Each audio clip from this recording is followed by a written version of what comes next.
Randall. An inmate at the Virginia Department of Corrections, Red Onion State Prison. To accept this call, press 0. My name is Randall Via. I'm currently serving 1,214 years for capital murder in Wallens Ridge State Prison in Bingstow Gap, Virginia. This is my podcast, Red Onion Randall. Today, I'm going to talk about my health situation, give a little bit of an update on that. As people who have listened to my podcast from the beginning, it knows, I have a tumor in my right tibia. And it first popped up in 2017, and when I was at Red Onion. And it took me 2 years of going back and forth and dealing with medical and writing it up and getting people to write in and complain and call Richmond and Red Onion and so on and so forth. In January of 2019, I was finally sent down to VCU, and they transferred me to Sussex 1, and I was placed in solitary confinement. And I lost my TV, I lost all my commissary, I lost all my privileges. I was stripped back to just basic seg, even though I'd been charge-free for 14 years at that time, I believe, if my memory's correct. So I go to the hospital. I go to VCU, which is the initials for Virginia Commonwealth University Hospital. I go there, and I'm talking to the doctor, and he just basically runs his finger down my leg. He kind of, probes at the tumor and everything, and, he asked me a couple of questions, and I answer him. Then he x-rays me again for what feels like the 100th time. I'm getting tired of having my leg x-rayed. Y'all have no idea how tired I am of having my damn leg x-rayed. It seems like that's all anybody wants to do is x-ray it, x-ray it, x-ray it. Put radiation into the tumor. Just keep putting more and more and more radiation into the tumor. And that's all they want to do. They don't want to cut it open. They don't want to biopsy.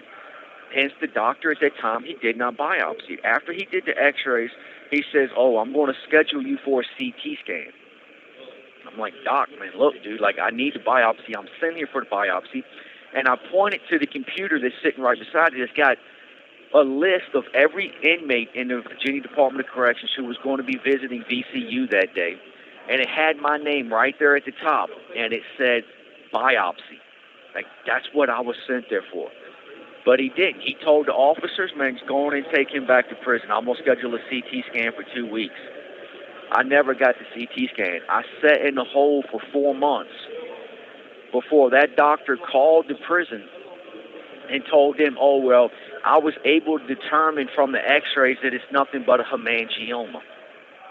The hemangioma is nothing more than the blood vessels. They just tie themselves in a knot like a little kitty playing with string. And the blood backs up and it can't get past it, and it just kind of swells it up, and that's what creates the tumor. It's painful, blah, blah, blah. So I'm having the doctor at Sussex 1 explain this to me at 4:30 in the afternoon. These people leave at 3 o'clock on the dot every single day. They do not stay overtime. Yet this dude is here at 4:30 in the afternoon. So I talk to him. He explains it to me and everything, and I keep trying to ask, man, you cannot tell what a tumor is from looking at a picture of an x-ray. I'm some dumb, I'm not plumb dumb. Oh, no, we can tell technology now. Man, technology, my ass, bro, you can't do this. And so he got mad at me, and he gave the signal to the lieutenant who was there, and to get me out the office. So the lieutenant takes me back to my cell. And I can either comply or just come out the handcuffs and throw everything I've worked so hard for away. And so I go on back to the cell. Maybe 30 minutes later, they're getting ready to count. And they shut down all movement at count time. Property comes over and packs me up.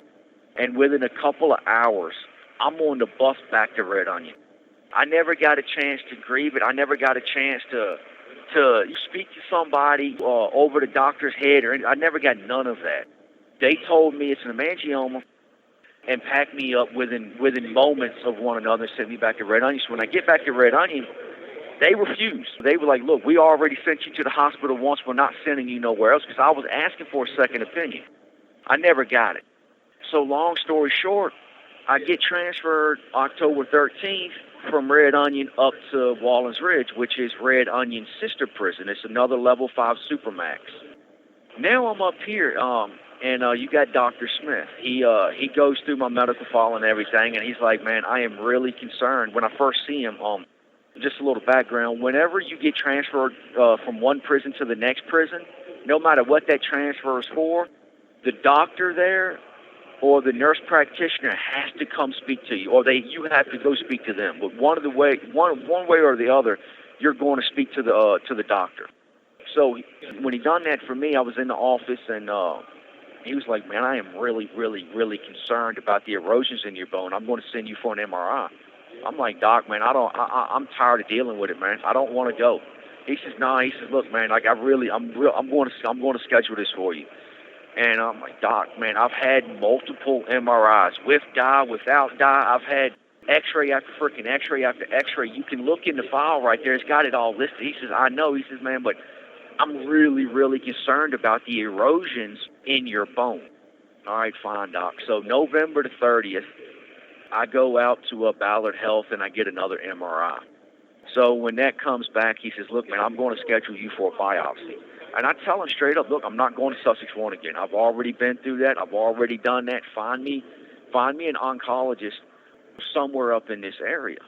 And then, we can do the biopsy and so on and so forth. Well, they told me, and they've been telling me this for years at Red Onion, too. Well, there are no oncologists in this area. But yet, I have somebody go online, because I don't have access to the internet, of course. But I have somebody go online, and they found like 5 oncologists who can do a bone biopsy in this area. But the Department of Corrections, they don't want to pay them for some reason. I don't know. So last Wednesday, property comes over to pack me up. I'm talking to them, and I ask them, hey, is my property coming with me, or is it staying up here? They tell me your property's staying up here. We're not sending it with you. Now, that told me, when I asked them that they're just going to drive me down to VCU, do the biopsy, and then drive me right back up here. I'm not going to Sussex 1. I'm not getting stuck down there. I'm not going to be placed in the hole, because Sussex 1 does not have a single-cell pod. I'm a single cell. You cannot put me in the cell with someone. I've been in the cell by myself going on 17 years. April 28th of next month of 2023 will be 17 years that I've been charge-free, that I haven't had a cellie or any of that stuff. So you cannot put me in a cell with someone. So when I go down there, they're going to put me in the hole. I'm going to lose my TV. I'm going to lose my commissary. I'm going to lose all my privileges. I'm not going to have access to the phone. I'm not going to have access to the kiosk. I'm not going to have nothing. I'm not going to have anything. So basically, once again, I'm going to get sent down there and get punished for being sick. But that's what I'm jumping ahead of the story. So I'm thinking, okay, this is good. This is what I want. I just want to be driven down there, have the biopsy, and then be driven right back up here. So every time somebody gets transferred to Sussex 1, VCU medical run or transfer, whatever, the bus always leaves Red Onion and Wallens Ridge at 1 a.m. in the morning. They don't come get me at 1 a.m. They don't come and get me until 8 a.m. the next morning on Thursday. So I go over there, and you got a whole bunch of other guys over there also. They got them pressed up against the wall with COs leaning on them on their elbows and everything. And I'm like, man, there's something wrong here. So when they take me into the room, they start to strip me naked and everything so they can change me out into transportation clothes, and that's just to make sure that you don't have like a homemade handcuff key or a razor blade or something stashed in your waistband or whatever that you can, use to escape or something. So I'm standing there talking to the guys and everything while I'm getting undressed. The transportation officer, I'm like, yo, look, man, what hospital am I going to? Because it's 8 a.m. in the morning. I'm thinking maybe I'm going to a local hospital. I'm hoping I'm going to a local hospital. Then they tell me, no, you're going to VCU. And I'm like, well, wait a minute, bro. If we're going to VCU, that means we're just driving straight down there and driving straight back because my property ain't going with me. Why didn't we leave at 1 a.m. last night? He said, no. He said, oh, you're getting transferred to bus 61. Like, you've got multiple appointments. Like, we've seen your paperwork. when we filed transportation orders and all that stuff, like, you're going to be down there for months on end. I'm like, man, I'm not going. I refuse. We don't know if you can do that. Well, bro, it's my damn body, man. I refuse. Like, transportation officers were actually pretty cool. They told, they went and talked to Sergeant Woods from a previous episode, and he actually went and talked to whoever and found out, yeah, you know what, I have a right to refuse. So that's what I did. And as I was leaving, I was like, look, man, will y'all please get my property? So the property officers, the transportation officers, they went and got my property, and they brought it back like 30 minutes later. So at least I didn't lose anything or so on and so forth. So the assistant warden come the very next day on a Friday, and he comes up to the door, and he's like, man, let me talk to you. And I was like, all right, well, be a man, bro. Pop the door and let's talk face to face, eye to eye. So he pops the door.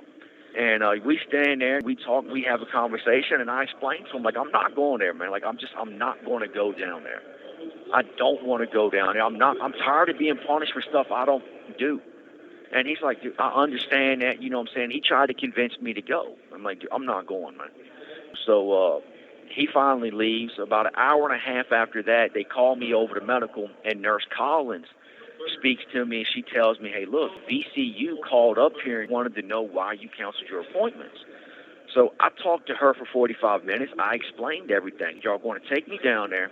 Y'all were going to put me in a hole, and the only thing VCU was going to do was X-ray it again or MRI it again, and they're not going to do the biopsy. They're not going to treat me because their doctor was wrong. Their original doctor was supposed to biopsy me, and he didn't. He made a call that he never should have made and said it was an hemangioma. Now, I don't know if it was just incompetence. I don't know if he just hated me for some reason.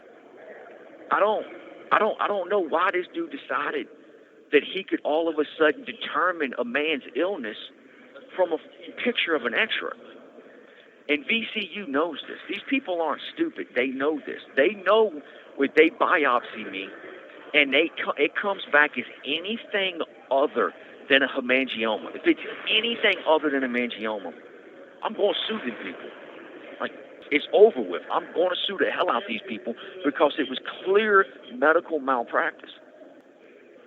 So I'm explaining all this to them. I'm like, why all of a sudden do they care? It's like, well, I'm just, I understand. I get it. You're just doing your job. And so I come back to the building, and Tuesday, Dr. Smith comes over here with the registered nurse, and they pull me into the office. And he sits down, and he's talking to me. And he starts telling me stuff that no one has ever told me before concerning my medical issues.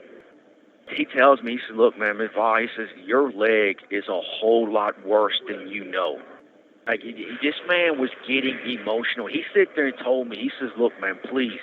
He says, man, reschedule it, go down there and get the biopsy. Like, this is nothing to play with. He says, look, he says, if you refuse, he says, I'm going to go out to my car. I'm going to smuggle my cell phone in here, and I'm going to bring it to you so that you can go ahead and make your funeral arrangements because this is going to kill you.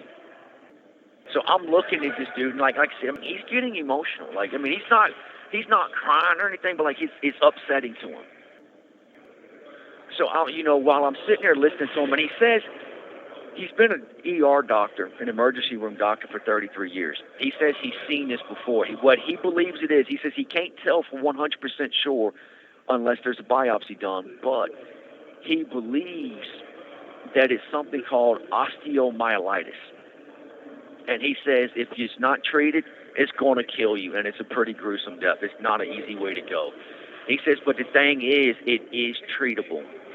But if you treat it, you have a very high rate of living, of being cured of it, of overcoming it.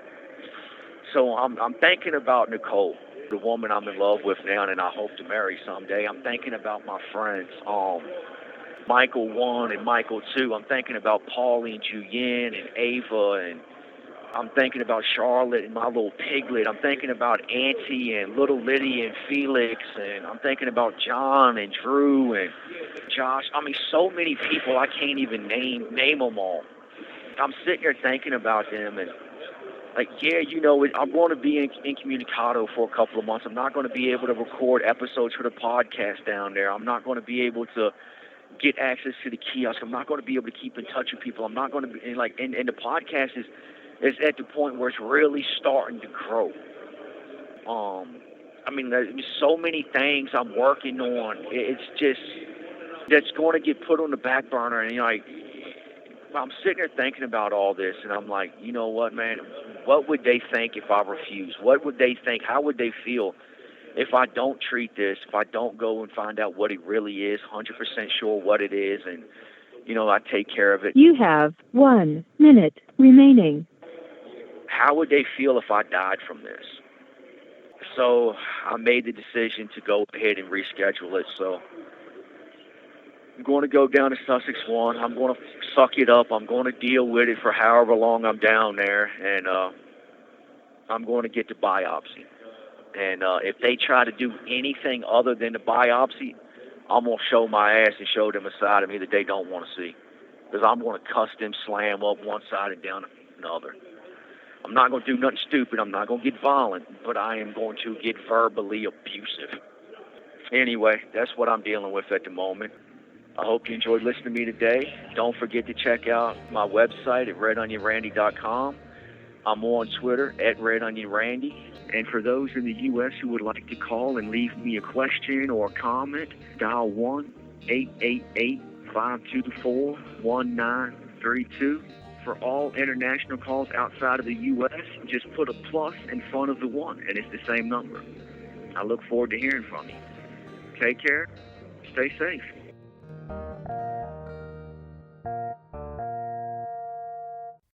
Thank you for using GTL.